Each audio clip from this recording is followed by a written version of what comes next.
కూటమి ప్రభుత్వ పాలన ఏడాది పూర్తి చేసుకున్న సందర్భంగా ఈ నెల 23వ తేదీ నుండి నెల రోజుల పాటు రాష్ట్ర వ్యాప్తంగా సుపరిపాలనలో తొలి అడుగు పేరుతో ఇంటింటికి విజయయాత్ర నిర్వహించాలని ముఖ్యమంత్రి చంద్రబాబు పార్టీ శ్రేణులకు పిలుపునిచ్చారు. ఈ యాత్ర ద్వారా ప్రభుత్వం ఏడాది కాలంలో సాధించిన విజయాలు, అమలు చేసిన సంక్షేమ పథకాలను ప్రజలకు వివరించాలని ఆయన సూచించారు. తెలుగుదేశం పార్టీ ఎమ్మెల్యేలు, ఎంపీలు, ముఖ్య నేతలు, గ్రామస్థాయి కార్యకర్తలతో శుక్రవారం నిర్వహించిన టెలికాన్ఫరెన్స్లో ఆయన ఈ కీలక ఆదేశాలు జారీ చేశారు. ఈ విజయయాత్రలో నాయకుల నుండి కార్యకర్తల వరకు ప్రతి ఒక్కరూ పాల్గొని ప్రభుత్వ కార్యక్రమాల గురించి ప్రచారం చేయడంలో పోటీ పడాలని ముఖ్యమంత్రి కోరారు.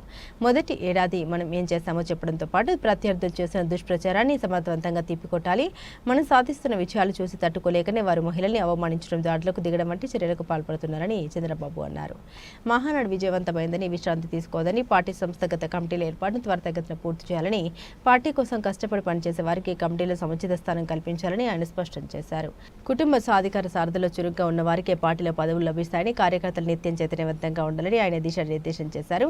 ఎన్నికల్లో ఇచ్చిన హామీ మేరకు తల్లికి వందనం పథకాన్ని అమలు చేశామని, ఎంతమంది పిల్లలున్నా ప్రతి విద్యార్థికి లబ్ధి చేకూరేలా నిధులు విడుదల చేశామని సీఎం తెలిపారు. మొత్తం 67.27 లక్షల మంది విద్యార్థులకు గాను తల్లుల ఖాతాలోకి 13,000 చొప్పున, పాఠశాల అభివృద్ధికి 2,000 చొప్పున జమ చేస్తున్నాం. ఈ పథకం కింద 8,747 కోట్లు కేటాయించాం. గత ప్రభుత్వం 42 లక్షల మందికి మాత్రమే ఈ పథకాన్ని వర్తింపజేసి 5,540 కోట్లు ఖర్చు చేస్తే మనం అదనంగా 25 లక్షల మందికి లబ్ధి చేకూరుస్తూ ఏటా 3,205 కోట్లు ఎక్కువగా ఖర్చు చేస్తున్నామని చంద్రబాబు వివరించారు. నలుగురు పిల్లలున్న తల్లికి 52,000 అందుతాయని, ఇంత పారదర్శకంగా పథకాన్ని అమలు చేస్తున్న కొందరు బుద్ధి జ్ఞానం లేకుండా విమర్శలు చేస్తున్నారని ఆయన మండిపడ్డారు. రైతుల సంక్షేమానికి పెద్దపీట వేస్తున్న దత్త సుఖీబాబు పథకాన్ని ఈ నెల 20వ తేదీన ప్రారంభిస్తున్నట్లు సీఎం ప్రకటించారు. ఎన్టీఆర్ భరోసా పెన్షన్ల కింద ఏటా 34,000 కోట్లు అందిస్తున్నామని, అన్నా క్యాంటీన్ల ద్వారా ఇప్పటికే 4 కోట్ల భోజనాలు సరఫరా చేశామని గుర్తు చేశారు. జూలై నుండి పార్టీ కార్యకర్తలు, నాయకులకు నాయకత్వ శిక్షణ శిబిరాలు నిర్వహిస్తామని, కార్యకర్తలను సమర్థవంతమైన నాయకులుగా తీర్చిదిద్దుతామని చంద్రబాబు హామీ ఇచ్చారు. అధికారంలో లేనప్పుడు కార్యకర్తలు ఎంతో కష్టపడ్డారని, ఎమ్మెల్యేలు కూడా ప్రతిరోజు పార్టీ కార్యక్రమాలకు కొంత సమయం కేటాయించి